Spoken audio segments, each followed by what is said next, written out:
যদি তুমি ব্যর্থ হও তাহলে হতাশার কিছু নেই, কারণ রাত যত গভীর হয় সূর্য ততই দ্রুত উদিত হয়। আসসালামু আলাইকুম, কেমন আছেন সবাই? আজকে চলে আসলাম আর একটা ছোট্ট ব্লগ নিয়ে। আজকে আমরা অল টাইম বেচাকেনার পক্ষ থেকে আমরা যেতে চেয়েছিলাম আম, সরিষা খেতে। তো সেই কারণে হচ্ছে সরিষা খেতে কি পরে যাওয়া যায়, তো আজকে ভাবলাম যে ঠিক আছে, অনেক দিন থেকে সবাই শাড়ি পরা করছিল, তো আজকে আমি একটু শাড়ি পরে ফেলি। তো যথারীতি শাড়ি টাড়ি পরে এই পোস্ট অফিসের মোড় থেকে আমরা রওনা দিলাম। তারপরে হচ্ছে এটা হচ্ছে পাগলাকানাইয়ের দিকে। আমাদের আজকে যাত্রাপথে একটু ভুল হয়েছিল। আমরা ভেবেছিলাম যে পাগলাকানাইয়ের ওইদিকে হয়তো অনেক সরিষা ক্ষেত পাবো। তো আমরা প্রায় হচ্ছে আমার দাদাবাড়ির কাছে পৌঁছে গিয়েছিলাম, তখন হচ্ছে জানতে পারলাম যে ওইদিকে তেমন সরিষা ক্ষেত নাই। তো কি করা যায়, তখন আমরা ভাবলাম যে না, তাহলে আমরা ব্যাক করি আবার। এই যে আমরা আবার অটোটা ঘুরিয়ে নিয়ে আমরা হচ্ছে ঠিক করলাম যে আমরা প্যারিস রোডের ওই দিকে যাব। ওই দিকে হচ্ছে ভালো সরিষা ক্ষেত আছে।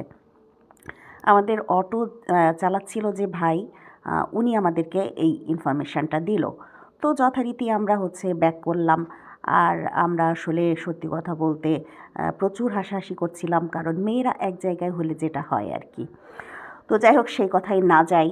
তারপর আমরা হচ্ছে কোন দিক থেকে যাব এটাও একটা চিন্তার বিষয়। তো যেহেতু আমাদের মানে যে অটোওয়ালা ভাই, উনি হচ্ছে ঝিনাইদহ শহরের সব কিছুই চেনে, তো এটা একটা সুবিধা হয়ে গেল। তো আমরা বেড়বাড়ি দিয়ে হচ্ছে ঢুকে পড়লাম। তারপরে বেড়বাড়ি দিয়ে ওই দিক থেকে যেতে যেতে বেশ অনেক কিছু দেখলাম। পাগলাকানাইয়ের মাজার, যদিও আমি হচ্ছে ইতিপূর্বে অনেকবার পাগলাকানাইয়ের মাজার দেখে ফেলেছি, কিন্তু আমাদের রাশিদা আপা দেখে নাই। তো ওই দূরে হচ্ছে একটু সরিষা ক্ষেত দেখা যাচ্ছিল, আমি ওটার ফুটেজ নিচ্ছিলাম।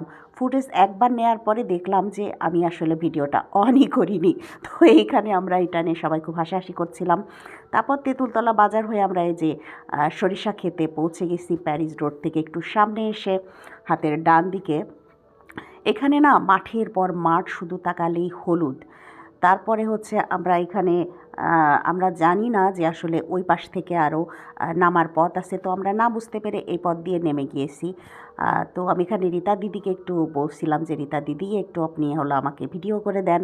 তো রীতা দিদি যথারীতি হচ্ছে আমাদেরকে একটু ভিডিও করে দিচ্ছিল। আর এখানে যে আমরা নামছিলাম, আর যেহেতু হচ্ছে বাঙালি নারী, তার উপরে শাড়ি পরেছি, তো নিজেকে হচ্ছে একটা নায়িকা নায়িকা ফিল হচ্ছিল, যদিও আমি নায়িকা নও না।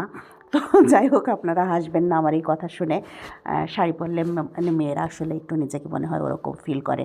তারপরে যে সরিষা খেতে আমি হাঁটছি, আর এই যে গত কয়েকদিন ধরে আমি দেখছিলাম যে সবাই এরকম করে হাঁটছিল আর ভিডিও করছিল, তো আমি কেন পিছিয়ে থাকবো। তারপর আমি যে ফুল চুরি শুরু করে দিয়েছি, সবাই আমাকে খেপাচ্ছিল যে আপনি এসেই ফুল চুরি শুরু করে দিয়েছেন। তো যে যার যেটা নেচার, আমি হচ্ছে ফুল ছিঁড়তে আসলে খুব ভালোই লাগে আমার। আর এরকম সুন্দর ফুল আপনারাই বলেন কিভাবে আমি না ছিঁড়ে দাঁড়িয়ে থাকি। তো এই যেখানে আমি হচ্ছে ফুল ছিঁড়ে কানে দিচ্ছিলাম। আর এইখানে আসার পরে সবথেকে বাজে ব্যাপারটা হলো যে এখানে সামনে পায়খানা করে রেখেছিল, আর অল্পের জন্যে আমি বেঁচে গেছি, নাইলে আমার সাদা শাড়ি পুরা ব্লক প্রিন্ট হয়ে যেত।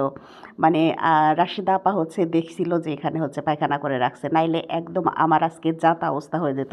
যদিও আমি পা বেঁধে অনেকটা পড়ে যাচ্ছিলাম, পড়ে গেলে একদম সেই পায়খানার উপরে যেয়ে পড়তাম। এটা নিয়ে যাই হোক, খুবই হাসাহাসি হলো, অল্পের জন্যে বেঁচে গেছি। তারপরে যে এইখানে এসে আমরা হচ্ছে সবাই ফটো সেশন করছিলাম। আর রাশেদ আপা দেখেন একদম বসে পড়েছে, মানে সে ফুটেজ নেওয়ার জন্য একদম বসে পড়েছে। আর এখানে যে আমাকে সবাই হচ্ছে মানে ইয়ার্কি করছিল যে লপটি আপা আজকে অল্পের জন্য জানে বেঁচে গেছে, নাইলে একদম টাটকা টাটকা টাটকা একদম সেই মানে কি বলে জলিগু, যেটা ঝিনাইদহের ভাষায় আমরা হচ্ছে জলিগু বলি। তো জানি না কার এলাকায় কী ভাষায় এটা বলে। তো আমরা সেটা নিয়ে আর কি অনেক অনেক মজা করছিলাম, ওরা আমাকে নিয়ে প্রচুর হাসাহাসি করছিল। তো যাই হোক, অনেক মজা করলাম। আজকের পুরা দিনটা আসলে অনেক অনেক ভালো কাটলো। আর ওরা আমাকে খেপাচ্ছিল যে লপটি আপা একদম থামতেছেই না, ভিডিও করেই যাচ্ছে। তো যাই হোক, সব কিছু মিলিয়ে দিনটা বেশ ভালোই কাটলো।